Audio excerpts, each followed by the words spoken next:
Um abraço para você que nos acompanha aqui nas redes sociais de O Tempo. Eu sou Frederico Jota e vou contar para vocês a história da Copa Centenário de Belo Horizonte, realizada em 1997. Há 25 anos, o Frederico Teixeira, repórter de O Tempo, cobriu para O Tempo essa competição e ele vai trazer algumas curiosidades dessa cobertura e da competição em si. Naquele ano de 1997, eu era apenas um repórter iniciando a carreira, tendo a primeira grande oportunidade em um jornal do tamanho de O Tempo. E logo de cara, uma competição de nível internacional com a presença de jogadores de renome, principalmente o Jorge Weah, que havia sido eleito o melhor do mundo 2 anos antes, em 1995. Naquela época, a cobertura era bem diferente. Nós, repórteres, tínhamos acesso direto a conversar com os jogadores, saindo do ônibus, saindo do vestiário, à beira do gramado. Então, era uma realidade completamente diferente daquilo que nós vivemos hoje. Alguns torcedores ficaram empolgados com a presença do Milan, especificamente, além do Jorge Weah.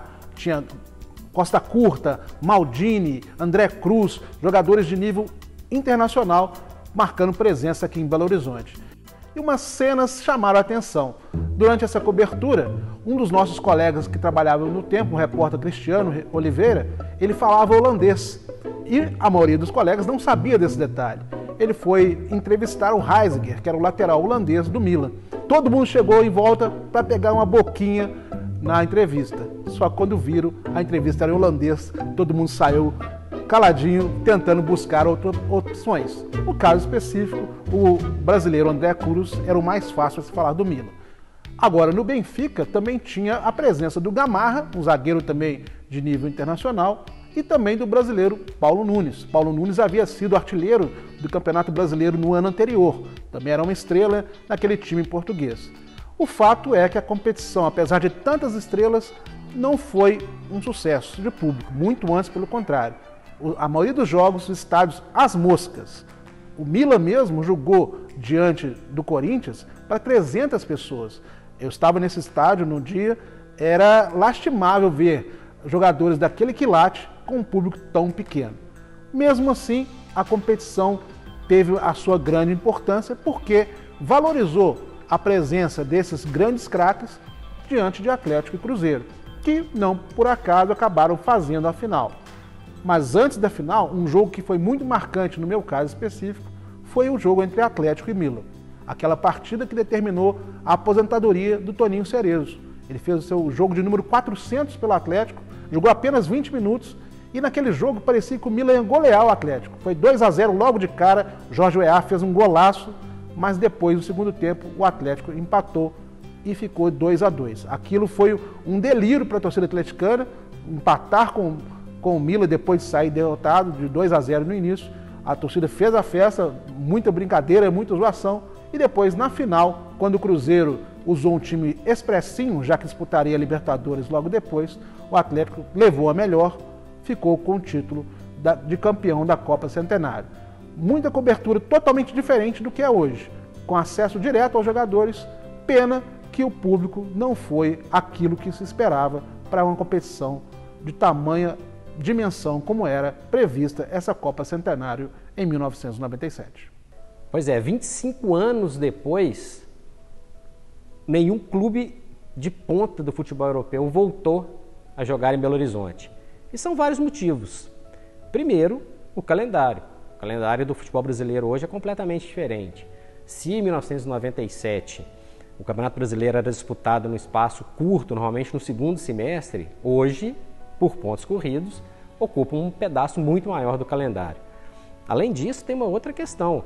Os clubes europeus também têm mercados diferentes. O calendário não bate e o mercado asiático, o mercado norte-americano, hoje é muito mais vantajoso para os clubes europeus circularem, viajarem e praticarem, fazerem seus amistosos em competições de clubes de grandes marcas para o mercado consumidor muito interessante. Mudou muita coisa também em Belo Horizonte.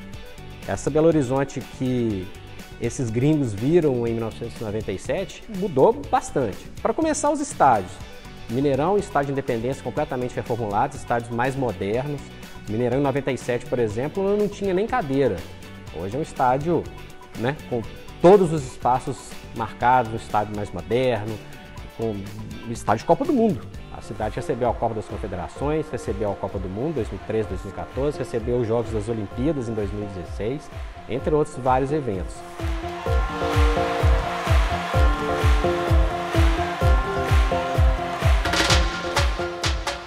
O aeroporto de Confins, onde essas delegações desembarcaram em 97, também é totalmente diferente. Teve uma reforma grande que foi finalizada depois do período da realização da Copa do Mundo. Nem parece o mesmo aeroporto, enorme e completamente diferente. Assim como algumas avenidas de Belo Horizonte. A Antônio Carlos, por exemplo, foi reformada, a Cristiano Machado, a Pedro II, todas sofreram algumas evoluções, algumas reformas. Belo Horizonte passou a ter um sistema BRT, o MOVE, ganhou uma rede hoteleira completamente diferente, ampliada, inclusive até para quem vem de Confins para Belo Horizonte passou a ter a cidade administrativa, construída em 2010, que também é um cenário diferente. Enfim, esses estrangeiros que visitaram Belo Horizonte em 1997 certamente teriam um cenário completamente diferente se voltassem agora, 25 anos depois, da capital mineira.